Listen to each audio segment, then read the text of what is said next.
무화과를 심자마자 8월에 수확하는 방법을 보여드리고 있는데요. 이번에는 분갈이 하는 걸 보여드리고 화분 크기 정하는 방법도 알려드릴게요. 어디서 대충 보고 말씀드리는 게 아니고요. 제가 2020년부터 5년 이상 해보면서 직접 알아낸 거예요. 제가 나름대로 화분에 맞게 최적화를 해놨으니까요. 똑같이 해보시면 누구든지 이렇게 주렁주렁 열리게 할 수 있으세요. 일단 분갈이부터 바로 해볼게요. 오늘은 2월 20일 삽목한 지 65일 차고요. 현재 상태부터 볼게요. 먼저 왼쪽의 볼다바라커는 예상대로 삽목이 실패했어요. 무화과 품종 중에 BNDCL이랑 볼다바라커가 삽목이 잘 안 되는 편이에요. 그 중에서도 볼다바라커는 2021년부터 키웠는데 삽목이 바로 성공한 적이 한 번도 없어요. 아래가 물러서 잘라내고 재삽목하고 해서 간신히 살렸거든요. 역시나 이번에도 실패했네요. 눈이 꼭대기만 초록색이고 아래가 다 말랐어요. 가지도 위부터 마르고 있고요. 이렇게 위가 마르면 꺼내봤을 때 백발백중 아래가 물러 있어요. 습도가 낮거나 햇빛 때문에 마르는 게 아니고요. 아래가 물러서 위가 마르는 거예요. 그 다음에 지난 영상에서 상토로 옮겼던 까라는 잎이 다 떨어졌어요. 제가 무화과랑 포도를 400개 넘게 삽목하면서 질석에서 뿌리가 안 나온 적은 있어도 뿌리가 난 다음에 상토에서 죽인 적은 단 한 번도 없거든요. 원래는 상토에 옮기고 돌연사하는 경우가 많은데 저는 무게를 재서 관리하기 때문에 절대로 안 죽거든요. 근데 유튜브를 찍자마자 이런 일이 벌어지네요. 그래도 다 솔직하게 보여드린 게 저희 가드닝 랩이죠. 아마 원인은 상토를 오래된 걸 써서 그런 것 같아요. 처음에 상토에 심던 영상으로 돌아가 보면 물이 상토에 흡수되는 게 아니라 튕겨져 나가죠. 상토가 물을 잡아당기면서 같이 가라앉아야 되는데 오히려 상토가 뜨면서 물은 겉돌고 있어요. 이게 4월 24일에 제조한 상토거든요. 만든 지 9개월이나 된 데다가 여름을 한번 지난 상토라 상토가 바짝 말랐더라고요. 좀 찝찝하긴 했는데 아까워서 그냥 썼더니 바로 문제가 생기네요. 반면에 PDM2 같은 경우는 상토가 물을 쭉쭉 흡수하죠. 이건 9월 27일에 제조한 상토예요. 만든 지 몇 달 지나긴 했어도 이건 상토를 딱 뜯었을 때 평소처럼 촉촉하다는 느낌이 있었거든요. 상토 살 때마다 제조일자가 너무 스트레스예요. 나중에 제가 구독자가 더 많아지면 공장에서 상토를 만들자마자 받아서 공동구매도 꼭 진행하고 싶네요. 어쨌든 현재 상태로 돌아보면 아직 완전히 죽은 건 아닌 게 새 뿌리가 나오고 있어요. 시간이 지나니까 상토도 결국에 물을 흡수하긴 했고요. 눈이 다시 트일 에너지가 남아있을지 모르겠는데 무게를 재서 관리하면서 더 지켜볼게요. 그 다음에 PDM2는 가분수로 자랐죠. 비료 한번 안 주고 상토로만 키워도 이렇게 크게 자라요. 상토에 비료가 부족하다는 건 다 거짓말이고요. 물만 줘도 이렇게 크니까요. 잘 못 자란다고 비료 같은 거 주지 마시고 앞 영상에서 말씀드렸던 대로 무게를 재서 관리해 주시면 누구든지 이렇게 키울 수 있으세요. 뿌리도 완전 꽉 찼죠. 성급하게 분갈이 하지 마시고요. 이렇게 뿌리가 꽉 찰 때까지 한 번은 키워주셔야 돼요. 이건 상토에 심은 지 딱 30일이 됐고요. 보통 빠르면 15일, 좀 늦으면 40일이면 이렇게 뿌리가 꽉 찰 거예요. 이 뿌리들은 일정한 무게, 그러니까 적당한 수분 상태에서 자랐기 때문에 엄청 건강한 상태예요. 쉽게 얘기하면 처음에 경부고속도로, 호남고속도로를 왕복 16차선으로 깔아놓은 거나 마찬가지예요. 그래서 그 다음에 구석구석 국도 뚫는 건 일도 아니에요. 이제부터는 아무렇게나 키워도 알아서 잘 크는 상태가 됐어요. 처음 키우시는 분들이나 기존에 자꾸 실패하던 분들은 여기까지는 제가 보여드린 거랑 똑같이 해보는 걸 권장드려요. 이 다음부터는 마음대로 하셔도 상관없고요. 물론 이 다음도 똑같이 하시면 더 쉽긴 하실 거예요. 이제 본격적으로 분갈이를 해볼게요. 먼저 이름표부터 달아줄게요. 비슷한 제품이 많은데 다른 건 햇빛에 삭아서 쉽게 깨지더라고요. 이건 5년 동안 써도 괜찮았어요. 비를 많이 맞으면 1, 2년 후에는 글씨가 조금씩 지워지긴 해요. 그래도 이렇게 양면에 적어 놓으면 한쪽만 지워지니까 지워지는 쪽은 다시 쓰면 되고요. 그리고 나무가 7월만 돼도 엄청 굵어지니까 이름표는 화분 손잡이에 걸어줄게요. 이런 플라스틱 이름표를 흙에 꽂아서도 썼었는데 1년만 지나도 삭아서 부러지더라고요. 그래서 이런 건 추천드리지 않고요. 부직 화분을 접어줄게요. 접어서 쓰시면 번거롭게 분갈이 할 거 없이 나중에 접었던 것만 펴주면 되거든요. 크기는 대형이고요. 크기 정하는 방법은 뒤에서 다시 말씀드릴게요. 대충 반 정도 접었고요. 이제 상토를 채워줄게요. 분갈이 할 때는 배수층을 깔아준다든지 다른 재료를 섞을 필요는 전혀 없고요. 배양토 말고 꼭 상토를 써주세요. 아무것도 필요 없고 상토만 넣으셔도 엄청 잘 자라요. 큰 삽이 옥상이가 있어서 한참 걸리네요. 이제 화분 넣을 자리를 미리 만들어 줄게요. 새로 자란 가지가 화분 중앙에 오도록 해주시고요.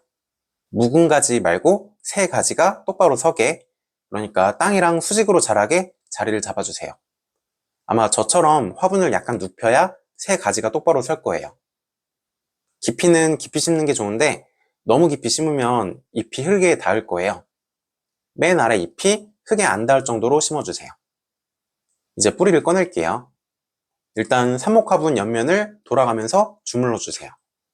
꼬집어서 화분이 흙에서 떨어지게 한다는 느낌으로 주물러 주시고요. 그 다음에는 삽수를 검지랑 중지 사이에 끼우고요. 뒤집은 다음에 화분 바닥을 살살 눌러주세요. 오늘은 잘 안 나오는 편이네요. 뿌리가 많은가 봐요. 이제 잽싸게 아까 만든 자리에 넣어주세요. 상토를 마저 채울게요. 최대한 가득 채워주세요. 분갈이는 항상 화분을 거의 가득 채워주셔야 돼요. 그래야 흙 위쪽에 공기가 잘 통하거든요. 화분에 선풍기 틀어주고 환기시켜주고 이런 거 다 필요 없고요. 흙을 가득 채우는 것만으로도 환기 부분은 걱정할 필요가 없으세요. 뿌리를 꺼낼 때 뿌리가 많이 끊어졌어요. 화분에 잘린 뿌리가 많이 붙어있죠? 그래도 상관없어요. 여기서부터는 아무렇게나 키워도 잘 큰다고 말씀드렸죠? 이 정도 뿌리 끊어지는 건 아무렇지도 않아요. 이제 물을 줄게요. 대형 화분 부피가 40리터인데 상토를 절반 정도 채웠으니까 대충 20리터 정도예요. 그럼 상토 부피의 10%는 2리터죠. 물은 2리터를 줄게요. 그 중에 일단 1리터만 먼저 주고 나머지 1리터는 화분을 창가로 가져간 다음에 줄 거예요. 이제 화분 받침을 받쳐서 창가로 갈게요. 창가로 왔고요. 지지대를 세워줄게요. 제가 쓰는 건 플라스틱 지지대고 속이 비어 있어요. 비어 있으면 약할 것 같은데 실제로는 반대예요. 저도 처음엔 속이 꽉 찬 철로 된 지지대를 썼는데 무거워서 자꾸 쓰러지더라고요. 반면에 이건 가볍지만 단단해서 상대적으로 잘 안 쓰러져요. 길이는 여러 가지가 있는데 제라늄에는 60cm, 무화과랑 포도는 120cm가 적당하더라고요. 나중에 이렇게 일자로 곧게 뻗게 키우려면 나무가 어릴 때부터 지지대를 세워주셔야 돼요. 사람도 어릴 때 인성교육을 잘 받아야 되는 거랑 똑같아요. 크고 나면 바로잡기가 힘들거든요. 양말목 끈으로 묶어줬고요. 묶는 방법은 일단 한쪽 끝을 반대쪽에 넣어주시고요. 다시 한번 넣고 당겨주면 되세요. 한 번 더 해볼게요. 한 번 넣고 또 한 번 넣고 당겨주세요.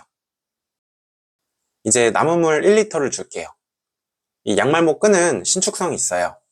그래서 나무가 굵어져도 나무를 파고들지 않거든요. 그리고 익숙해지면 묶고 푸는 걸 빠르게 할 수 있어요. 거기다 싸고 재활용도 가능하니까 어떤 식물이든 써보시면 편하다고 느끼실 거예요. 이제 물을 다 줬고요. 앞으로 관리는 겉흙이 완전히 마르면 흙 부피의 10%, 그러니까 2리터씩 물을 줄 거예요. 상토 20리터면 비료가 엄청 많이 들어있으니까요. 비료도 필요 없고 당분간은 물만 잘 주면 되세요. 만약에 실내에 공간이 없으시면 일단은 임시로 작은 화분에라도 분갈이를 해주시고요. 키도 크게 키울 자리가 없을 때는 4-5마디만 남기고 위를 잘라버려도 되세요. 그러면 아래쪽 눈에서 새로 가지가 자랄 때까지 적어도 한 달 이상은 시간을 벌 수 있어요. 그랬다가 실외로 나갈 때 큰 화분에 분갈이 하면 되겠죠? 마지막으로 화분 크기 정하는 걸 말씀드릴게요.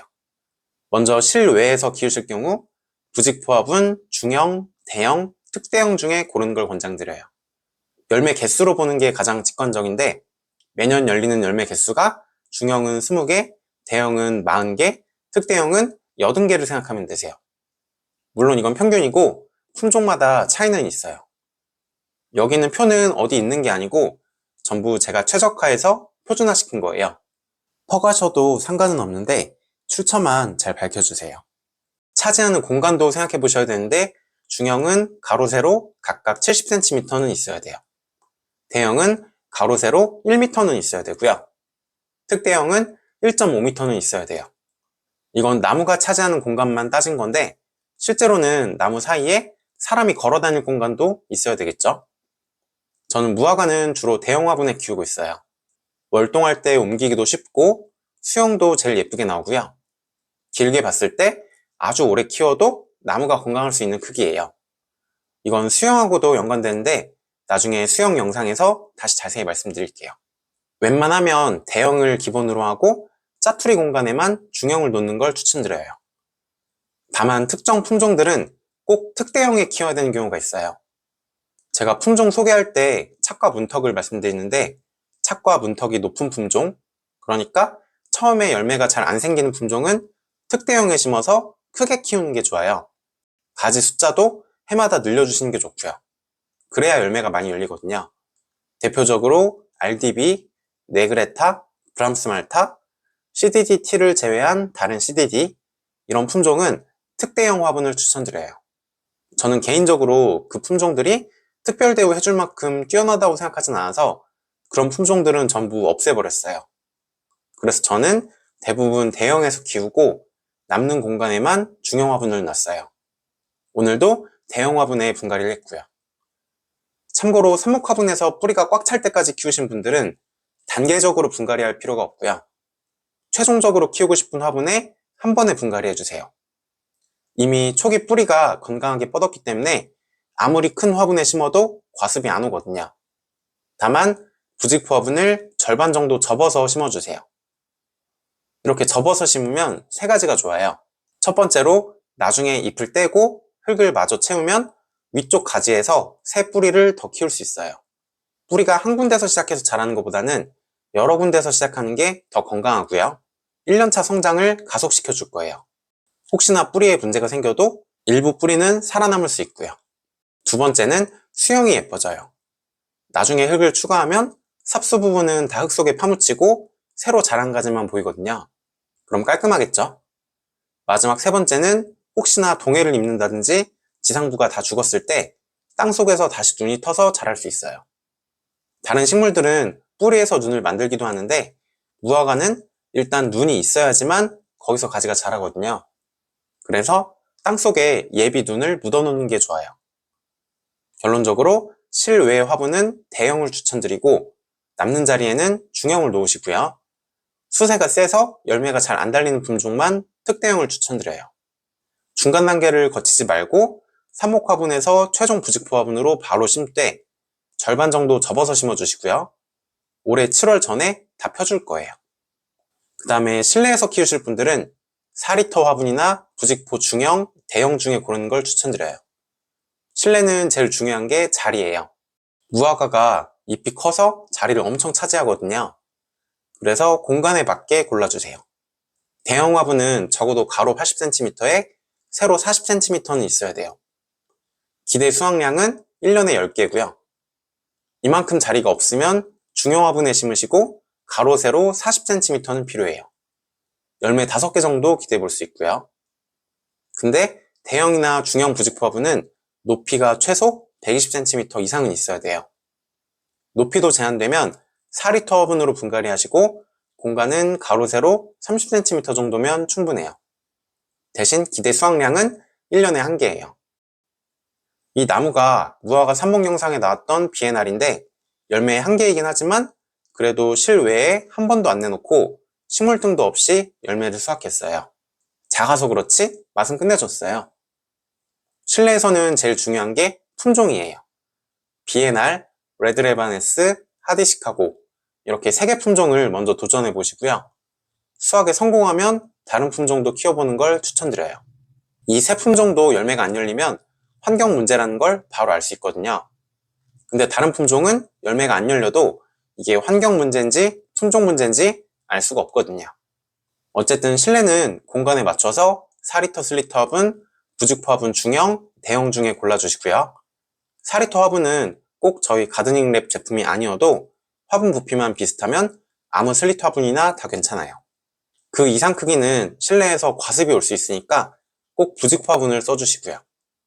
마지막으로 땅에 심으실 분들은 부직포 화분 중형을 추천드려요. 땅에 심으면 1년차에 열매 보기가 어렵거든요. 그래서 실내에서 부직포 화분에 미리 최대한 키워서 나가면 1년차에 열매 수확할 가능성이 더 생겨요. 어차피 1년차는 수확량이 많지는 않으니까요. 수확을 포기하고 작은 화분에 심었다가 땅에 심으셔도 상관없어요. 이렇게 해서 분갈이부터 화분 고르는 것까지 보여드렸고요. 영상이 도움이 되셨으면 좋아요도 한 번씩 눌러주세요. 저는 3월 말쯤에 무화과를 실외로 내보내면서 다시 영상을 찍어볼게요. 감사합니다.